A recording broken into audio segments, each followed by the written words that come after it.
Om Ajnanatimirandhasya Jnananjanashalakaya Chakshurunmilitam Yena Tasmai Shri Gurave Namaha. Nama Om Vishnupadaya Krishna Pristhaya Bhutale Srimate Bhaktivedanta Swamin Niti Namine. Namaste Saraswate Deve Gauravani Pracharine Nirvishesha Shunyavadi Paschatya Deshatarine. Jaya Shri Krishna Chaitanya Prabhu Nityananda Shri Advaita Gadadhara Srivasadi Gaura Bhakta Vrinda. Hare Krishna Krishna Krishna Hare Hare Hare Rama Rama Rama Hare Hare. So today we are beginning a new series, Food for the Soul. We all know that food nourishes the body, but what you may not be aware is the food also can nourish the mind. Food can be nourishing for the intelligence, and finally, food can also nourish the soul. What kind of food will nourish the mind, intelligence, and the soul? So, prasadam is food that nourishes not just the body, but the mind, the intelligence, and the soul. So, the science behind this prasadam is explained in the Vedic literature in several different scriptures. Primarily in the Bhagavad Gita, Krishna explains in the 3rd chapter, the 13th verse, Yajna Shishta Ashinaha Santaha Muchyante Sarva Kilbishaihi Bhunjate Te Tu Agham Papa Ye Pachanti Atmakarana. What's the meaning of this verse? Krishna says, the devotees of the Lord, Santa, are released from all kinds of sins because they eat food which is offered first for sacrifice. Yajna Shishta Ashinaha Santaha. Yajna Shishta. Yajna Shishta means that food which is first offered for sacrifice, and remnants of such food offered for sacrifice is taken, is consumed. By whom? By devotees. And in that way they become free from all sins.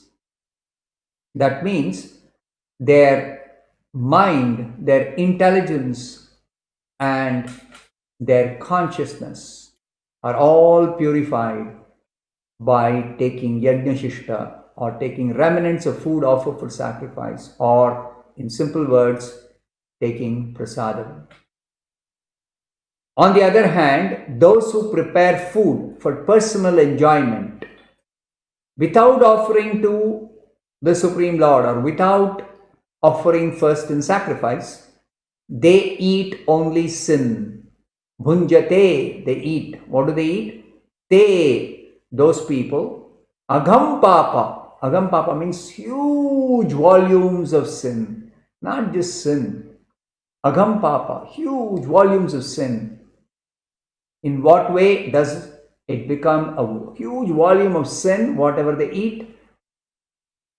Pachanti atmakarana. They are preparing food for their personal enjoyment without caring for making any offering. So, Srila Prabhupada explains in the purport, the devotees of the Lord, they are called Santa, or persons in Krishna consciousness, because they always are in love with the Lord. Premanjana churita bhakti vilochanena santas sadaiva hrudayeshu vilokayanti. Because devotees have smeared their eyes with the ointment of love of Krishna, therefore they are called Santa. Santa means devotees. they are always in love with Krishna, premanjana. So these santas or devotees, they cannot accept anything without first offering to the Supreme Lord Krishna. How do they do that? Such devotees always perform different types of sacrifices in devotional service. There are 9 different types of sacrifices one can do in devotional service. You would have heard them before. Shravanam, Kirtanam, Smaranam, Padasevanam, Archanam, Vandanam, Dasyam, Sakyam, Atmanivedanam. 9 different ways of performing sacrifice and devotional service. So, in any of these ways, when they do sacrifice, they do offer everything that they prepare. First, they offer it to Krishna and only take remnants of what is offered to Krishna. So, the best sacrifice one can do is to worship Krishna. The best sacrifice is to worship Krishna, especially for devotees. And part of the worship is to offer foodstuff to Krishna. So when foodstuff is offered to Krishna and the remnants are taken by the devotees, then they become completely purified of all contamination in their heart. So, in order for people to become happy in all respects, they must be taught the easy process of Sankirtan Yajna. Sankirtan Yajna is the most practical way of performing devotional service in this Kali Yuga.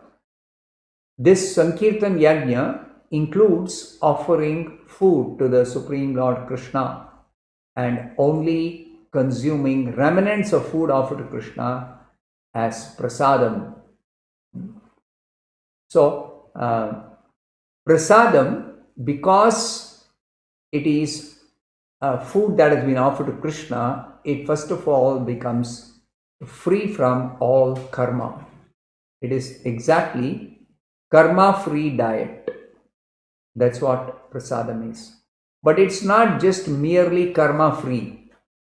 It is also, when offering is done to Krishna, then not only the food is purified and becomes free from all karma, but also Krishna actually reciprocates when a devotee offers food with love. Anything the devotee offers to Krishna, the devotee always offers with love and devotion. Bhaktya prayachati. In another verse, Krishna says, Patram pushpam phalam toyam yome bhaktya prayachati. One who offers with love and devotion. Then Krishna reciprocates by offering his love to the devotee through the prasadam. So the prasadam becomes sanctified and also enriched with love of Krishna. So partaking such prasadam after the offering to Krishna with love and devotion, that prasadam actually nourishes the soul. Soul means the real I or real you or real person within the body. And we have heard in earlier sessions how each one of us is spirit soul. So the soul is not nourished by any material ingredients in the food. All the material ingredients of the food are nourishing different parts of the gross body, the different organs or the different cells or whatever. But as regards nourishing the mind, the intelligence and the soul, mind is subtle, intelligence is even more subtle, and soul is the most subtle among all the different parts of this body. So, to nourish the subtle parts, you have to be considering what is the consciousness in that food. So the consciousness of the food is dependent on the person who is cooking the food or who is preparing the food. Generally, if devotees prepare food, then the consciousness that goes into the food is Krishna consciousness or devotional consciousness. Whereas when somebody who is not a devotee cooks the food, then that food is not Krishna conscious. But in any case, if food is offered to Krishna, which is offered with love and devotion by a devotee, then it is suitable for offering only if it has been cooked by a devotee. Food which is cooked by somebody who is not a devotee is not fit for offering to Krishna. So offering is not merely a ritual, not merely a procedure or a process, but offering is more of the heart, of the consciousness. So right from the time the food is prepared to the very offering itself, food has to be prepared by a devotee, food has to be offered by the devotee or same devotee or some other devotee. But unless a devotional consciousness is involved, the food doesn't become prasadam. Food doesn't become karma free. The food doesn't become enriched with Krishna's love and Krishna's reciprocation. No, it doesn't happen like that. So therefore, it is explained that the devotees of the Lord who are in Krishna consciousness, they offer food to Krishna and then only eat, a process which nourishes the body spiritually. It nourishes the body spiritually.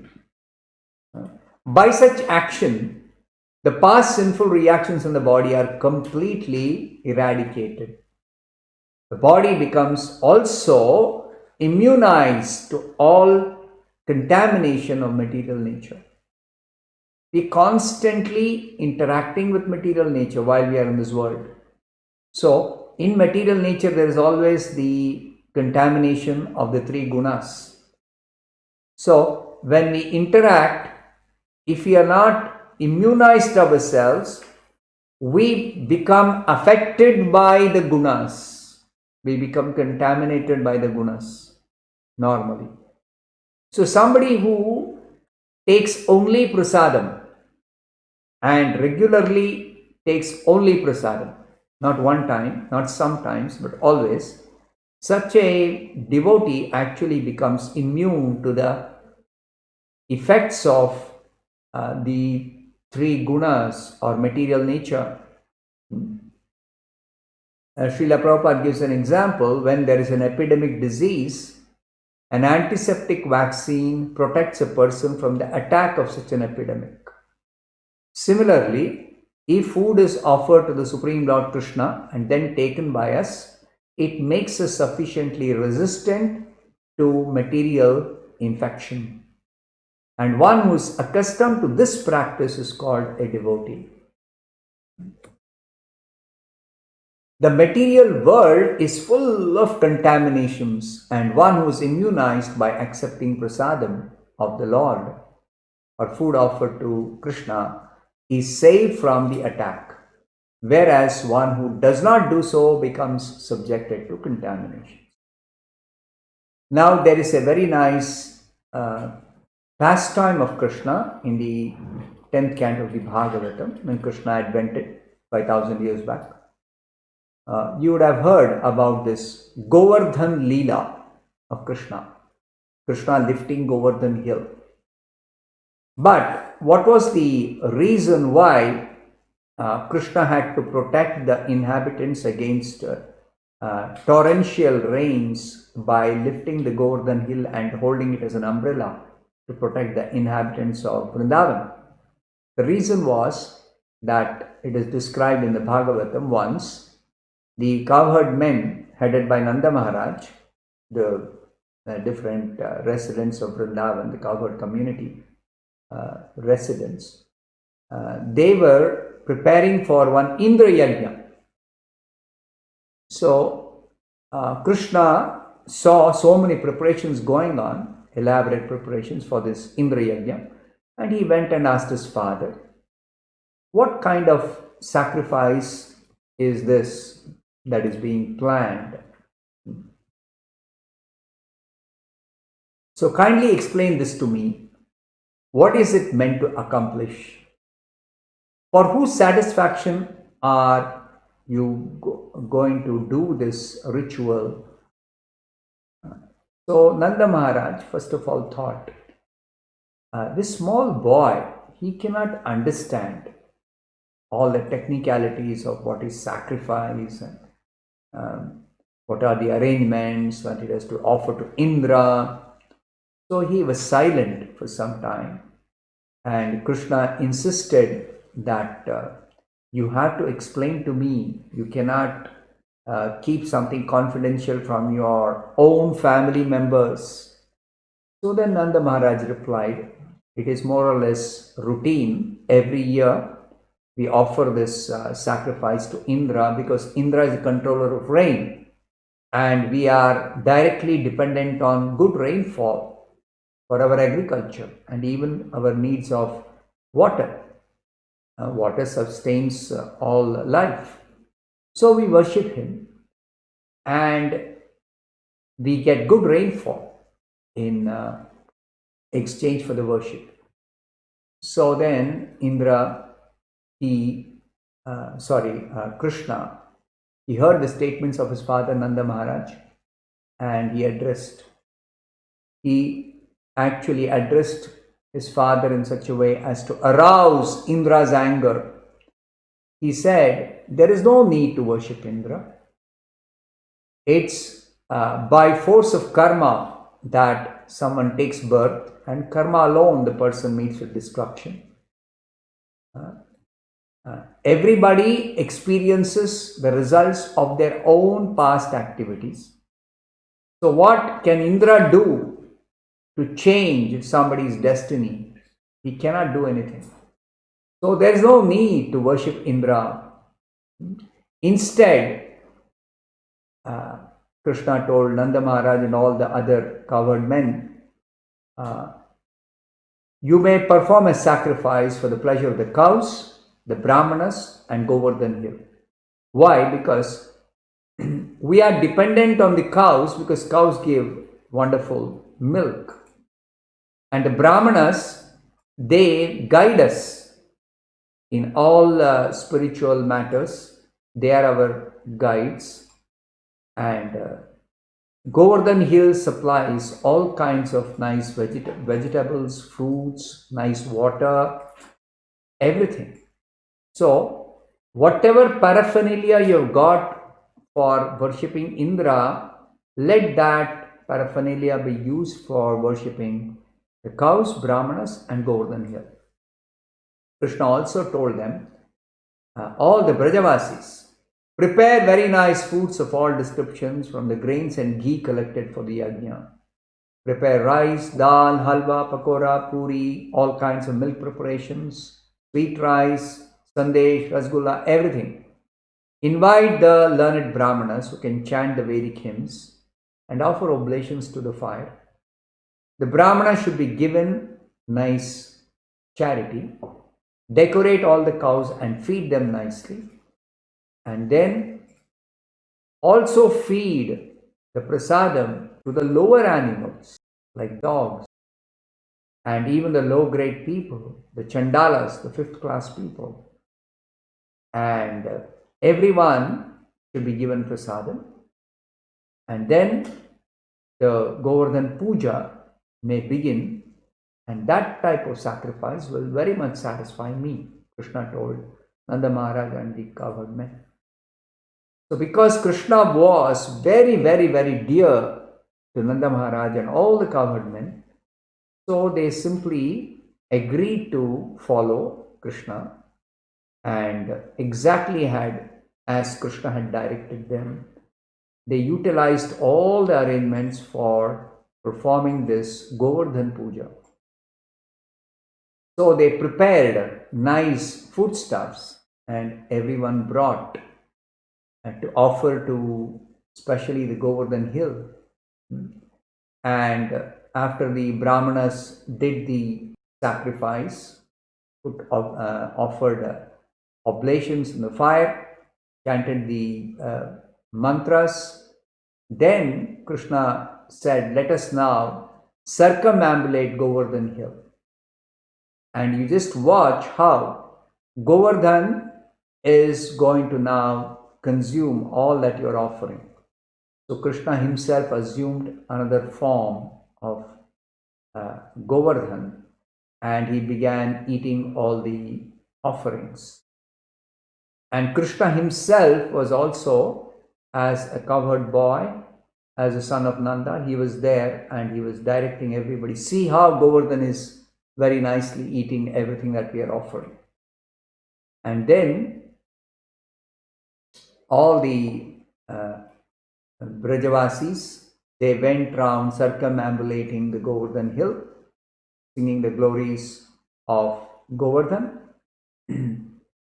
Then Krishna declared to the cowherd men and women and all the Brajavasis, I am Govardhan hill. So basically, Krishna was teaching them to offer to the Supreme Lord and partake the remnants as prasadam. There is no need to offer anything to the Devatas. In fact, if somebody offers something to the Devatas according to the Vedic recommendation, then such offering to Devatas is done with the understanding that Devatas are actually different limbs of the universal form of the Supreme Lord Vishnu or Krishna. So, Devatas are not independent. Though Indra is a controller of the rain, but Indra is holding that power as given by the Supreme Lord Krishna only. He is not an independent controller. So Indra had become very proud of his position as the controller of rains. So Krishna wanted to cut down that pride. Therefore, he told the Brajavasis, don't worship Indra. Instead, you worship Govardhan hill. Now, having been instructed that way by Krishna, all the residents of Vrindavan were very happy worshipping Govardhan hill, circumambulating Govardhan hill. And they had, after worshipping Govardhan hill and circumambulating and finishing the puja, they all had nice prasadam. And they also distributed prasadam to everyone. And in this way, the residents of Vrindavan, they performed this Govardhan Puja. Now the followers of Lord Krishna, the devotees of Krishna, ever since that pastime, they all perform this Govardhan Puja once a year during Diwali. They perform this Govardhan Puja by preparing a hill with edibles, nice edibles, like Krishna told whatever is to be prepared for offering to Govardhan hill. So the devotees generally prepare different kinds of nice food stuff and offer that to Govardhan, and in that way they worship Krishna and partake the remnants as prasadam. And that prasadam generally is distributed to everyone. Everyone gets that prasadam. It's called Annakuta. This festival is called Annakuta. So this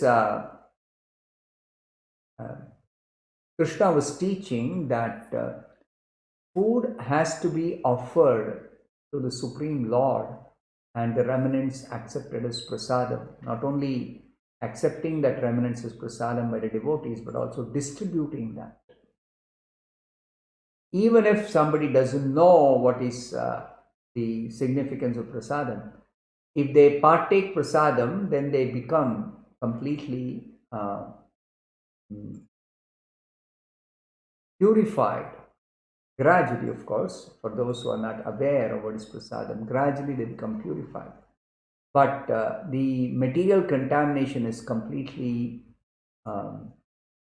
nullified when somebody takes prasadam. There is one more instance that Narad Muni in his previous life, he describes that to Vyasadeva, that how he became a devotee.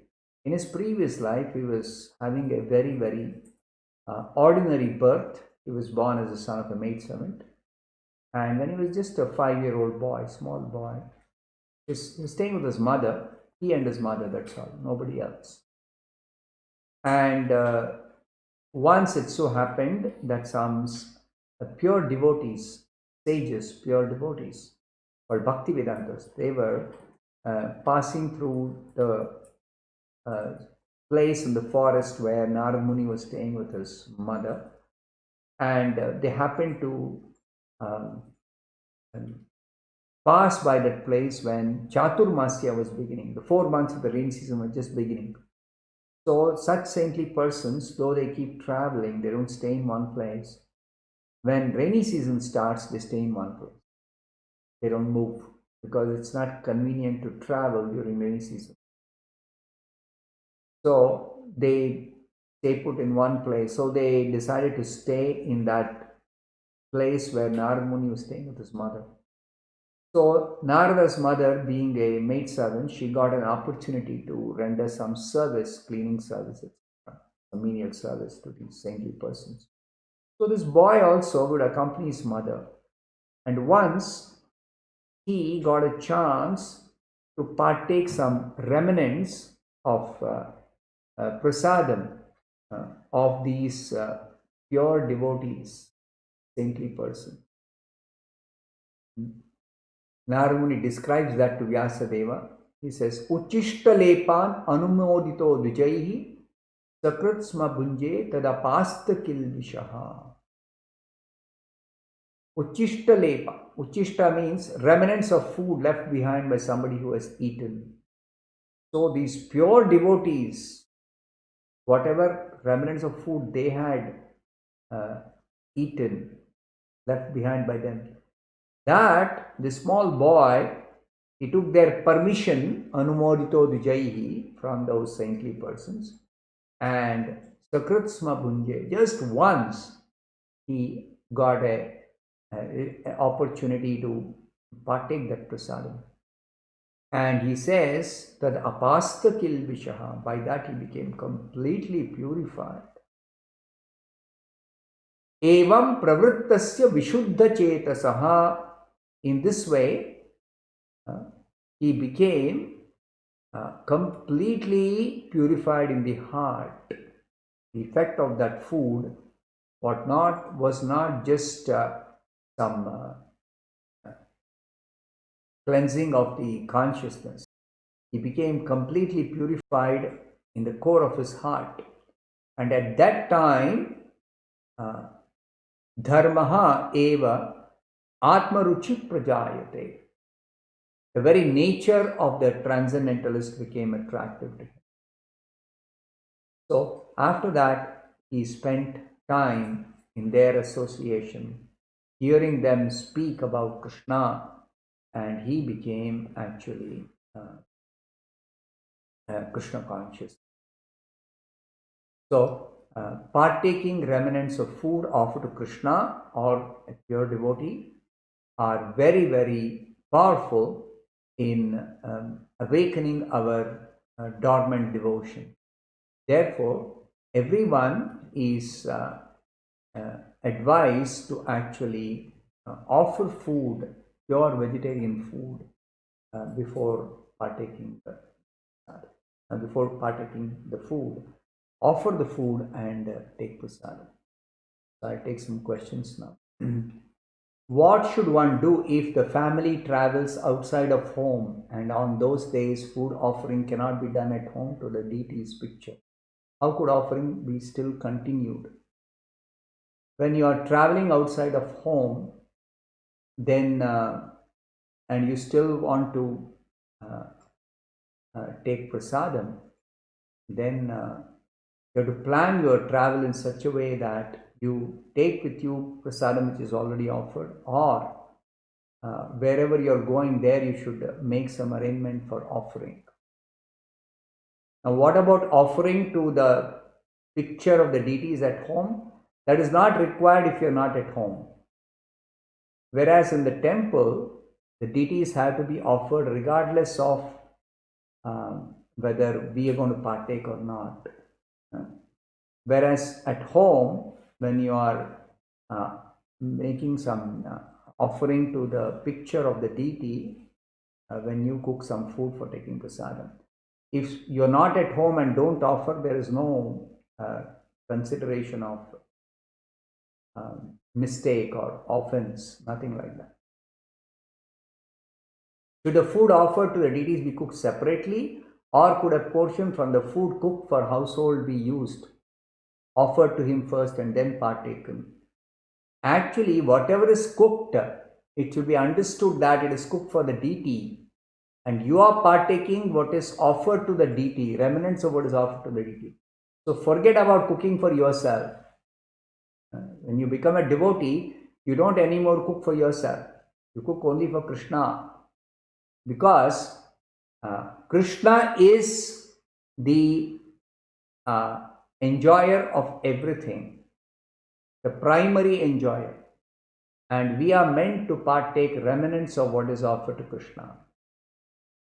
That is our position. We are servants of Krishna. Originally, our constitutional position is we are servants of Krishna. We are meant to serve Krishna out of love and devotion.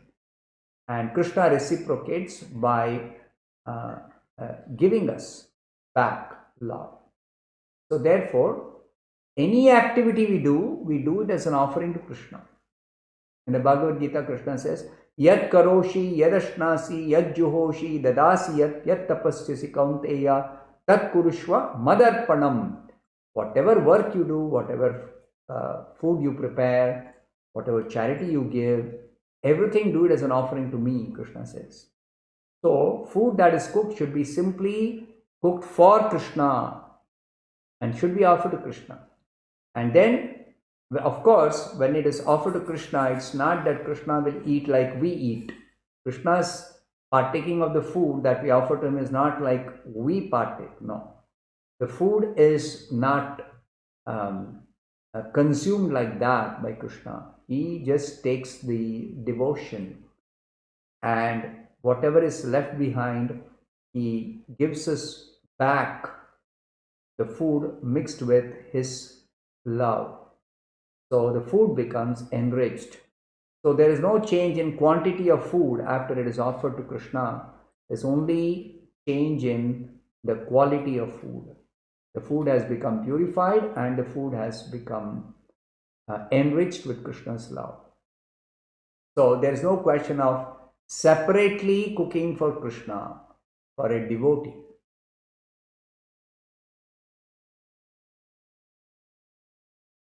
Next question. If prasadam is mixed with non-prasadam, does it become prasadam too? There's no question of mixing. You see, prasadam means, very definition, please understand the definition. What is prasadam?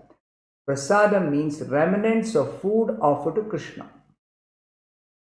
So, remnants of food offered to Krishna means, supposing you prepare some quantity of, let us say, this specially applies to cooked food, some quantity of, let us say, some sweet rice, whatever quantity you prepare.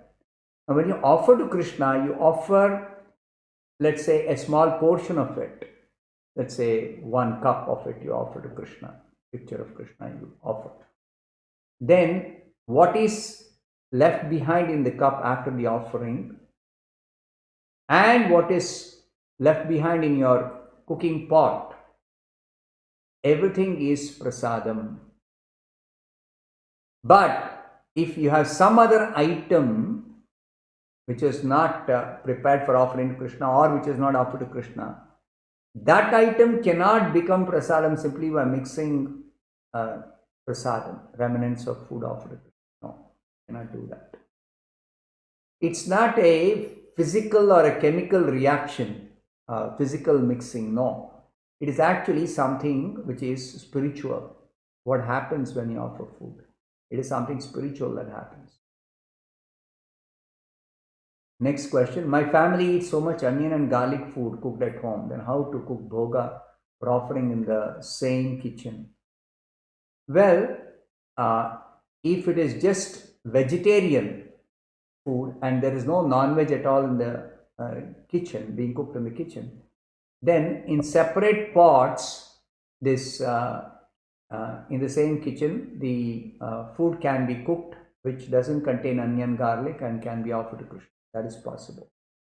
But a kitchen in which non-veg is cooked cannot be used for cooking anything for Krishna. That is not possible. The next question. Please guide us the process of offering bhoga to the Lord, offering food to the Lord. It's a very simple process. The process begins with the consciousness that while cooking, while preparing the food, the consciousness has to be, I am doing this for Krishna. There is a very, very first step in beginning preparation of food for offering to Krishna. I am going to do this for Krishna. And while preparing also, one has to maintain a devotional consciousness by having some chanting going on or some bhajan being played, or you can yourself be softly chanting Hare Krishna. And all the while, if consciousness is, I am doing this for Krishna, I am doing this for Krishna. So cleanliness has to be maintained and the devotional mood has to be there and everything has to be prepared fresh. The best has to be offered to Krishna. So the consciousness is, let me prepare the best, let me prepare very nicely, not somehow do something and just make an offering. No, it has to be done the best actually.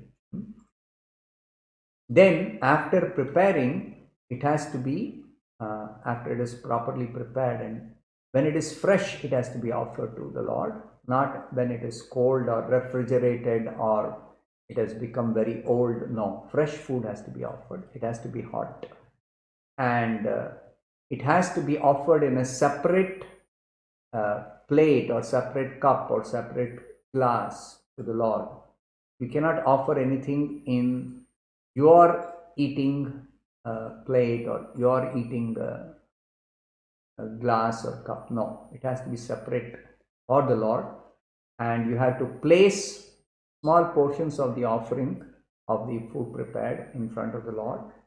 And as I said earlier, once I told you, if you don't know the different prayers to be recited, then you simply can chant the Hare Krishna mantra 3 times.